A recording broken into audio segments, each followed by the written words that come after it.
This is Miles Offit, and today, talking about Newcastle. I'm unimpressed. Michael, I'm Newcastle. unimpressed. I'm unimpressed. I'm unimpressed by you. How would you have started it? Today we're talking about one of the two teams that has ruined soccer the past 5 years. They haven't ruined it yet.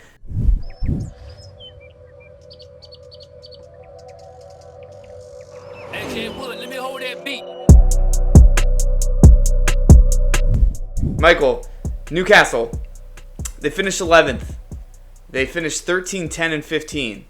They finished negative 18 on goal differential. They gave up 62. They only scored 44. Crazy. Insane. People forget that Newcastle were pretty much pegged to be relegated and then won 80 games out of 90 to end the season. At home, 8-6-5, 30 points. Pretty decent at home. If you have to go all the way up north, it's a tough match. Away, on the other hand, 5-4-10, 19 points. Final 19 games of the season, like we just mentioned, they had 38 points, which is the third best team in the Prem. There is a lot to be excited about. Mostly, it's the fact that they have more money than they know what to do with, and I think that they're about to spend it. Go ahead and jump in, Michael, whenever you want. The first 14 games, they didn't win one. Yes, that is. People forget. People crazy. That they were something 14. Yeah. No, insane. They were something and something Insanity. out of 14, but yeah, I know. I caught myself and I switched it around. Michael, let's talk about their strengths. Where is Newcastle strong? they got that money. They got They got much all money. that damn money. A whole lot of money. Dude, honestly, too much money to even fucking think about what you're going to do with it. Like, I don't know. I actually like it because the Premier League is watching them hard as shit so they don't spend money like you guys did, which is pretty nice little change up of pace, you know, because like you guys just kind of did whatever the fuck you wanted, but they're actually watching Newcastle like, hey, don't you spend that fucking money, which is kind of nice, honestly. Like it. But slash, it's not just don't you spend that money. It's, hey, if you want to buy one of our players, you got to pay the premium. Like it's like a $5 to $10 million premium on each player, which I think is great. Yeah, I don't know why we're treating Newcastle like this, and you guys do whatever you want, but whatever. The signings that they have made should help the defense. Yeah. Negative 18 goal difference, finishing 11th is pretty insane. After we just talked about Palace, who was a spot behind them and had a 22 better goal difference than them. Yeah, I don't know, pretty wild. Yeah. And their defense, as it is, we're going to talk about the signing that they made. They brought in Sven Botman, who is an absolute beast. They also have Matt Targett, who is a solid guy. Dog. Nick Pope is an upgrade from Dubravka. Dog. And he has, you have written here, couldn't agree more, been pot-shotted for about 100 years at Burnley. So, good for him getting out of the fucking gutter, dude. Honestly, man. From the mud, straight up. Rags to riches for our good friend Nick Pope. I think the defense, it can't be worse than negative 18 goal differential. And like we just said, Botman, Target, dogs. They're going to be good additions. Dog. And again, are they deep? Is that something they got to work on? Yeah, absolutely. They've only been spending the money for a little bit of time now, but they're starting 9. I don't think it's a full 11 yet, but they're starting 9. I think is pretty decent. Weaknesses though, like I just said though, depth. 11's decent, but if they want to break into Europe, if they want to break into the top 10, they haven't done that yet. I think they got to get a little deeper because they're going to have to rotate and they're going to have to decide, do I want to play this 4th round Caribbean Carabao Cup game, or do I want to make sure that we're getting points on the weekend against Nottingham Forest, essentially, or whomever. I think that's going to be a big thing. And then it was a big strength at the end of the year last year, but I also want to put a question mark around this one. In the midfield. How dare you? In the midfield, what's going to happen? Don't tell me how dare you. Joe Linton, was it a flash in the pan, or is he now just a center midfielder that is incredible? We both know, like if you ever listen to the podcast, we both have said this. Guimaraes is world class. I think he's one of the best center mid players. But outside of that, who do they got? Who is it? So I do think that like they need to solidify that midfield, and I think that's with a big time FU CDM, like a old school Fernandinho style. I feel like that's where I'm at. So that's where I think their weaknesses are. First of all, how dare you question Joe Linton, who has been one of the best box-to-box midfielder since moving into that role, not even in the Premier League, in all 5 leagues combined. I know. He's an absolute animal there. I know, but like I've also seen Joe Linton do some stupid shit on the soccer field. Yeah, at striker. Okay. All right. Fair play. Not at midfield. Fair point. He's actually a better striker at midfield than he is at striker. It's insane. All right, perfect. He scored like some crazy ass goals. Dude, I think Gamarish and Joe Linton are the heart and soul of your team, pretty much. And then you got that defense. Like, let's just go through the defense right now. Trippier, good at right back. Fabian Schär, Dan Burn, Botman, Matt Target, and then you have people like Emil Kraft and Jamal Lascelles, whatever, who were starting the beginning of last year. Yeah, they're Premier League quality. Those guys are your... Yeah, those guys. And then you have Javier Manquillo. You have Dummett, who, again, like those guys were starting last year. Mm-hmm. So you basically got a whole new defense. Yep. You got Nick Pope back there. That's pretty insane. Yep. You have Gamarish, who's going to have a whole year now. You have Joe Linton, okay? You have Callum Wilson, who, pray to God, stays injured, doesn't get injured, stays healthy. And then St. Maximin. I mean, like last year we were talking about this, we were literally saying these couple guys that I just said are it. And now I'm like, oh, they also have St. Maximin. They also have Callum Wilson. Yep. On top of this stacked defense that they have. So there's a few names on here that I want to bring up before we get into like where they should buy, because I want to get your takes on them. First of all, I want to apologize to everyone. I will never again jump into a Newcastle segment of the podcast of the show without first shouting out the Gucci bandana bandit, St. Maximin. He is my guy. I apologize. It'll never happen again. Secondly, there's 2 names on here that I want to ask you about. One, I know you're a big Carl Darlow guy. What happens to him? Dude, I actually don't know. I was looking at this. That like 2 years ago that Carl Darlow had was insane. So outrageous and so under the radar that I was like, Dubravka was hurt. He's going to come back and he's just going to be the number one. Mm-hmm. And then Dubravka immediately comes back and is the goalie, and Darlow does not play at all. I mean, Nick Pope's better than both of them. Yeah. I mean, I haven't seen Darlow play in a year, so like I don't know how to assess him anymore. But like that trajectory, if you're that player, you have to pull like a Stefan. You like that Stefan's doing this year. You got to go to the championship. Why not? He has to play because I think Darlow's actually good.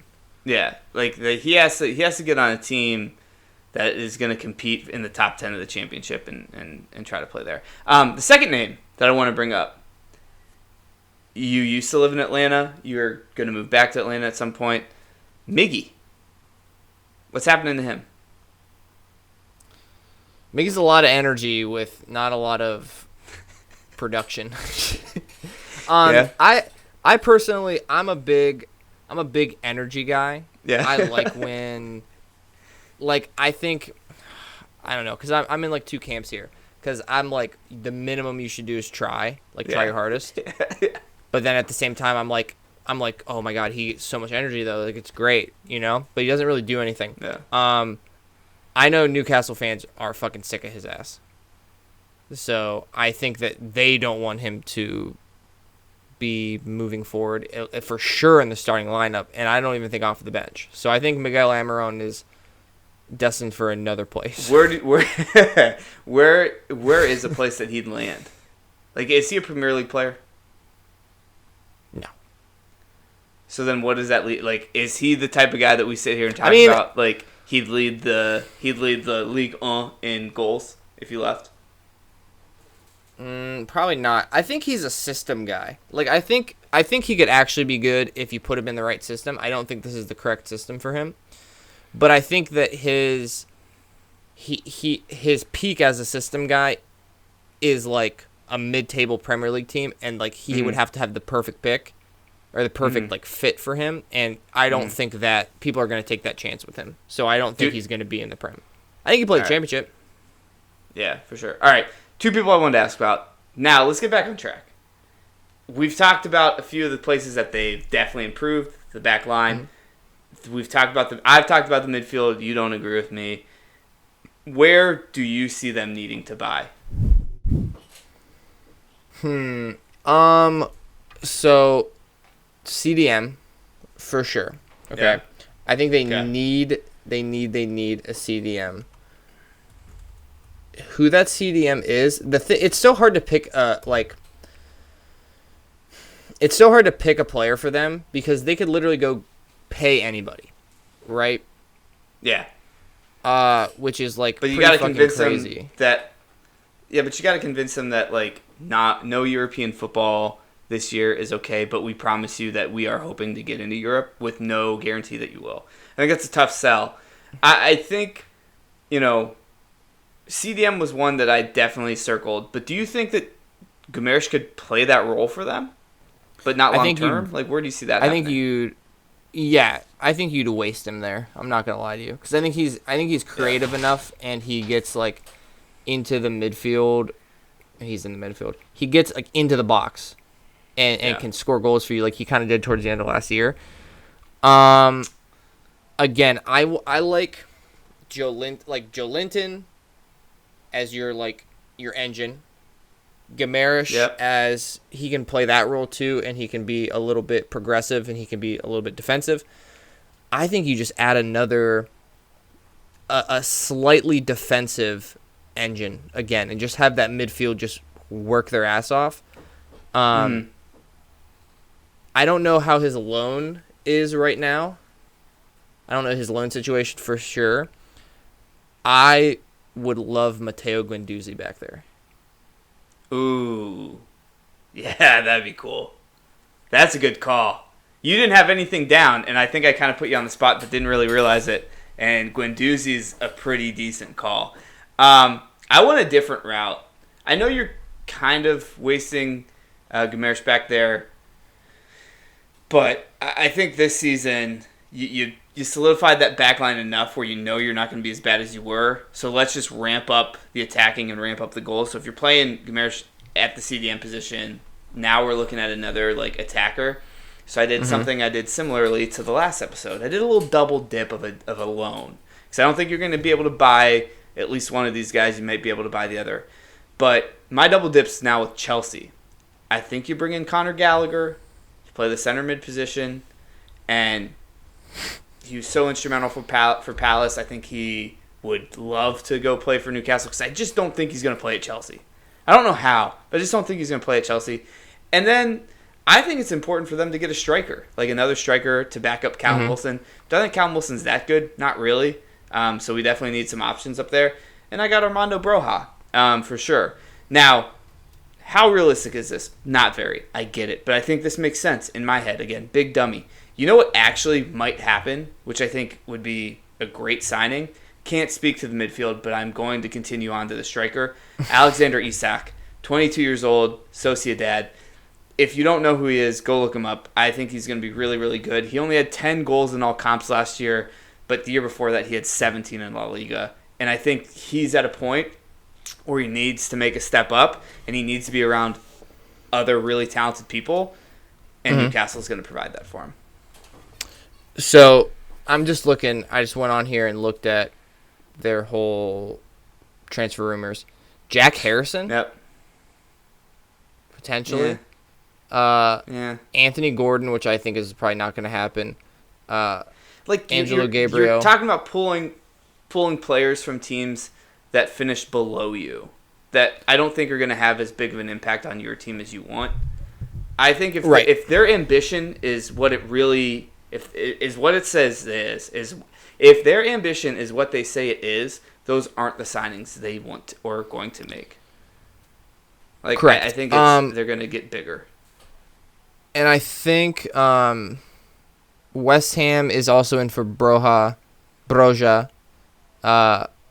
They just got Scamacca, which is huge for them. If they can get, I know this isn't a West Ham video, but if they can get Scamacca and Broja, that'd be like really good. So I think Broja's a good one. Gallagher, after that penalty, I don't think he will play. I don't know why. Again, Tuchel kicked him out already, dude. Oh God.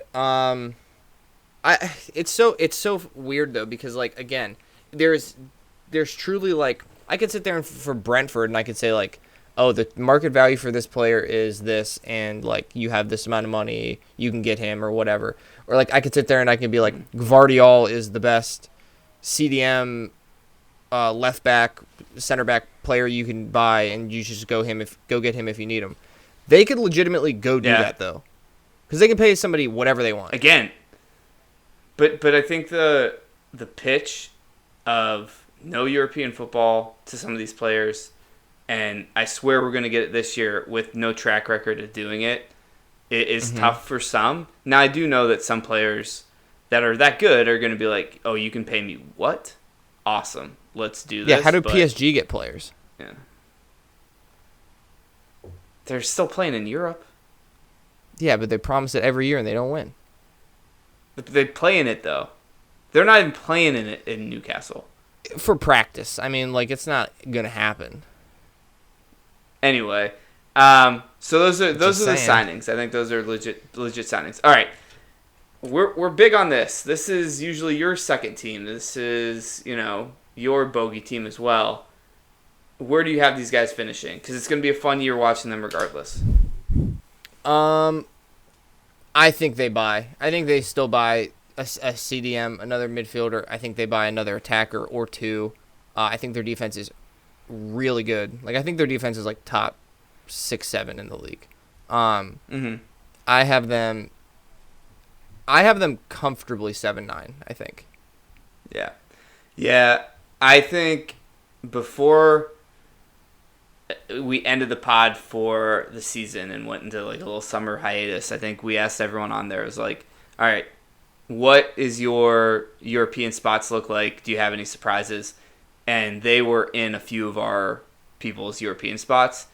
And I think that's a definite possibility. I have them in 8, but like I've said with prior teams, they are an inch away from an injury just derailing the whole thing and going backwards. These guys are the opposite. They're a good buy or 2 really good buys away from definitely getting Europa League, if not maybe. I'm not going to say top 4. I think that's a stretch. I don't think they're top 4, but I think that they can do 5, 6, 7 for sure. Yeah. All right, I want to give you one little thing here real quick. They finished on 49 points. Manchester United finished on 58, who are in 6th. So they were 9 points off of United, okay, by the end of the year. They did not win a game the first 14 games of the year. Yep. Okay. The last 19 games, they had the 3rd most points in the Premier League. Okay. I would give you that they're probably not the 3rd best team in the Premier League. Okay. If you give me that they're not going to take the first 14 games off. Oh, I think we're giving each other that every day. So I think do you think they make up 9 points? I think they make up 9 points easy based on that. Yeah. I think that's an interesting way of looking at it. I mean, we should do a whole podcast with the amount of teams that we think are better than Man United now this season, because I think this might fall into that. That wasn't the point of my exercise. I was just No, I know. They were just a 6th place team. I mean, they got the most resources, and they haven't even really used them yet. I know, that's the impressive thing. Yeah, it's insane. I don't know. It's going to be a fun year watching them. I think that they're one of the first teams that we've talked about, outside of Villa. I know we've talked about Villa too, but they're one of the first teams that we're just like, all right, you guys are going to make a step up, and it's going to be interesting to see it. So, all right, Newcastle, oil money. I'm used to talking about that. Yeah. Like, subscribe, share.